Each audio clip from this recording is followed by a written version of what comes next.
And you may be seated afterwards. Turn my mic up, please. You may be seated. Congratulations to all the men who receive awards today. I am very happy that those men were recognized, because many of those men have worked hard and have not been appreciated by the greater society. And National Men's Day is our Real Men's Ministries baby. And they have instituted this day. We did not want it to be on Father's Day because it is obvious that men would be recognized on Father's Day. We don't want men to get lost in the national psyche of Father's Day, because many times those cards are sent because you have to, phone calls are made because you have to, or as expected. We wanted a day that was not Father's Day, so that men will know that we're not doing this because we have to. We're doing this because we want to. And I want to thank Mr. Ellingston Ramming, Dr. Ramming, who allowed us to work with the prison system. Over 90% of our prisoners are male, and they are an important part of our community still. And we want to say thanks to him for allowing us to work with the prison. I think we should give them a hand up there for their faithfulness, our brothers at the prison.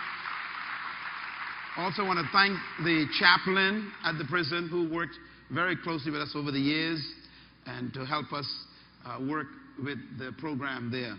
I want you to know also that Real Men gave over 400 copies of our book on men to the prison a few years ago, and they requested more. We also gave a second batch of books, over 500 copies of our men books, to the prison.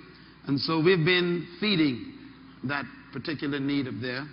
And Real Men will also be dedicating another batch of books to the prison as a result of this event today. And so we're going to give an opportunity to share in that. Our publishing company, Whitaker House, made those books available to us free of charge, because they also wanted to join in with the Real Men Ministry and Bahamas Faith Ministries in ministering to our prisoners. I want to thank you also, ladies, for your support for Real Men, and those of you who come to visit us. May God continue to bless you. Congratulations again to all the men who are receiving awards today. Please get your Bibles and turn with me to the book of Genesis, chapter 1, the most important verse, I think, in the Bible. And while you're doing that, on the screens, we're showing you our newest book that was officially released yesterday, actually released on Friday morning in Los Angeles, California. I just returned a few hours ago from Los Angeles at the largest booksellers convention in the world. All of the bookstores in the world meet at this place in Los Angeles. 50,000 people went through that place. And I was very honored to be invited there by the publishing companies to come and present and autograph a lot of books yesterday and to work with those thousands of people. And I want to say that the Bahamas is prominently recognized there because of our work, and it's going around the world. Our humble recognition of what God has done, He receives the glory for that. I was shocked to find out that this book is now the top-selling book in Whitaker Publishing House at the convention yesterday. And so they flew me out to make the presentation and also to sign books. We thank God again for opening those doors. This is a special Father's Day gift for you to buy for your father today. It's available in the bookstore right now. So as soon as the meeting is over, when you finish greeting one another, go to the bookstore and pick up a copy and give it to the men in your life. As a matter of fact, it'd be a great gift for your uncle, your brother, your nephew, and those who you love. This morning, I'd like to share with you for a short time on the topic of men, but I want to talk about the male as the anchor and the foundation of the human family. Please write that down. The male, the anchor and the foundation. Celebrating men, ladies, is very important. I hope after this session today, this teaching, that you will appreciate and pray for men a little bit harder. Especially those of you who are not married as ladies, and you are concerned about the quality of men that may be in our environment. I pray today that this teaching will give you an appreciation of how to pray. Men, I really am very proud of you and the work that you're doing in the Bahamas and in the Caribbean. Those of you who are visiting us, it's very enlightening to see that men are taking responsibility. When I think of the male, I do think about this concept of the anchor. And I want us to say that. The male is the anchor. Everybody say the anchor. Say it again, the anchor. One more time, the anchor. I think we got a battery problem. So I'm going to use this. It is very important for the men to understand why God created them and why they are so important to the program of God.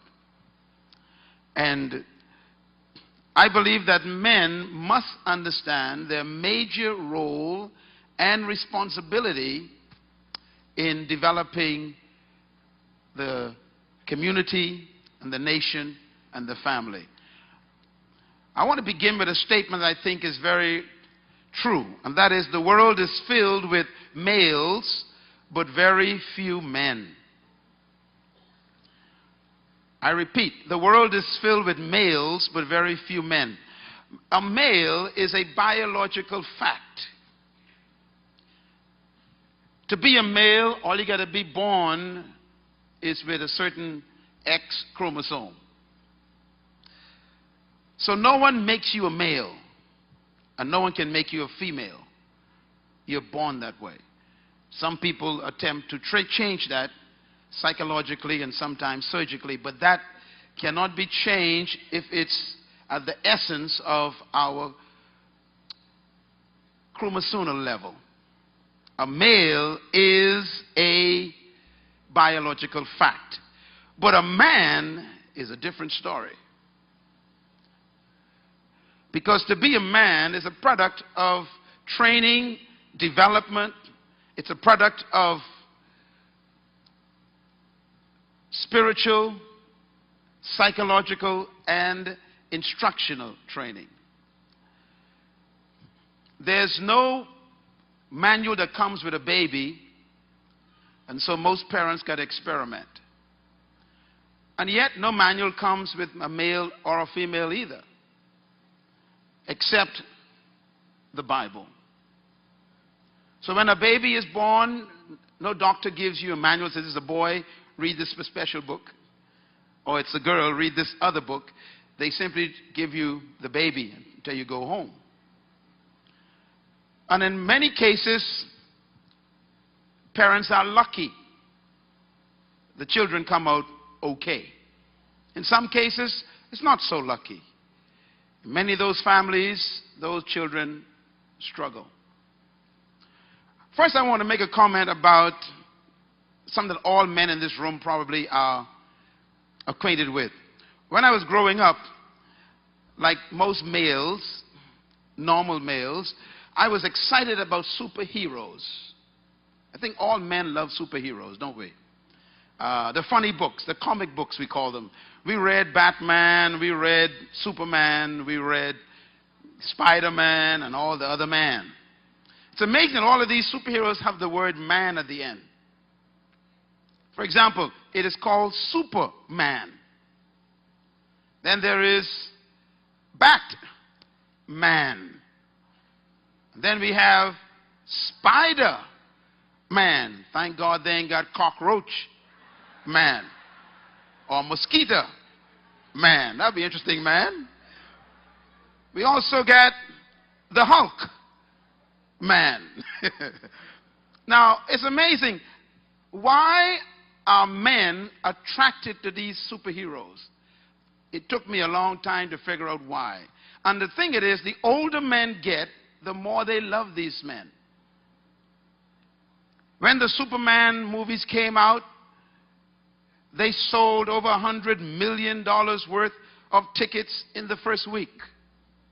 When Batman first movie came out, 143 million in the first week.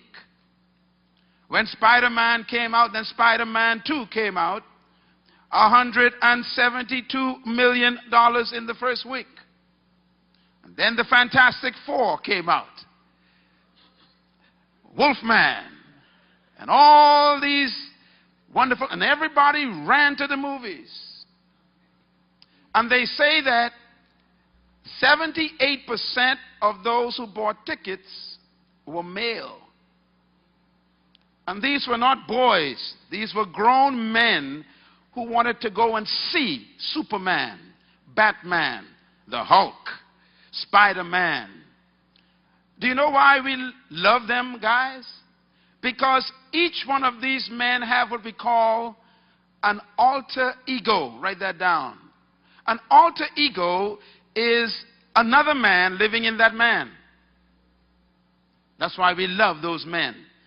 Because in every man in this room and watching this program at the prison, and those watching us in Africa and Asia and America, we love these supermen because they got another man hidden on the inside. For example, Superman has Clark Kent. That's the weak side. And then Batman has Bruce Wayne. That's the weak side. And then Spider-Man has Peter Parker. That's the weak guy. And then the Hulk has Bruce Banner. That's the weak guy. We love these men because they remind us of ourselves. We got a side that looks real strong. And then there's another guy who we hope nobody ever meets. We hide that one. This alter ego is the reason why we are attracted to these men, because they remind us of who we are. And we also are attracted to them because they remind us of our original mandate, and that is to dominate the world. A male knows that God's first command to him was to have dominion. So we dream of flying. We dream of tearing down buildings with our hands. We dream of controlling bad situations. We love Superman. We love the Hulk. We love to know that we can change and show the people how strong we are. And then we hope they never find out about our weak side. It's amazing. This alter ego is the part that we struggle with. It's the private part of a male that he hopes a woman never finds out about. It's our other self. It is normally a secret man. It's the one that we carry around, but we hide that one in a cloak. And we only want to show who the big guy is all the time. And here's something to remember. Write this down. We hide our weak ego. Now, I found out something from my own life with my wife. I'm being married for almost 30 years now. It's amazing that I discovered something about the alter ego. And that is, you can tell how much you love a person by how much you let them see your Clark Kent. I'm getting deep now. In other words, if you never want the person to see your Peter Parker, you don't really love him deeply yet. I remember watching the Spider-Man movie, and it was on last night, actually, which I thought was interesting. And I remember the young girl who fell in love with Spider-Man. You remember what she did? After he saved her 3 times, she wanted to kiss him. And she peeled his mask off while he was upside down hanging. You remember that? Of course, some of y'all are too spiritual to see movies, but I must say I gave in because I like superheroes. You saw it 4 times. Thank you. And she peeled his mask off up to his nose so she could kiss him. She didn't want to reveal who he really was. She didn't even want to know. Now, what's amazing about that is that's how most people get married as men. We let her peel up to our nose so she could kiss us. But we don't want her to see Peter Parker, Bruce Wayne. We don't mind making the loving.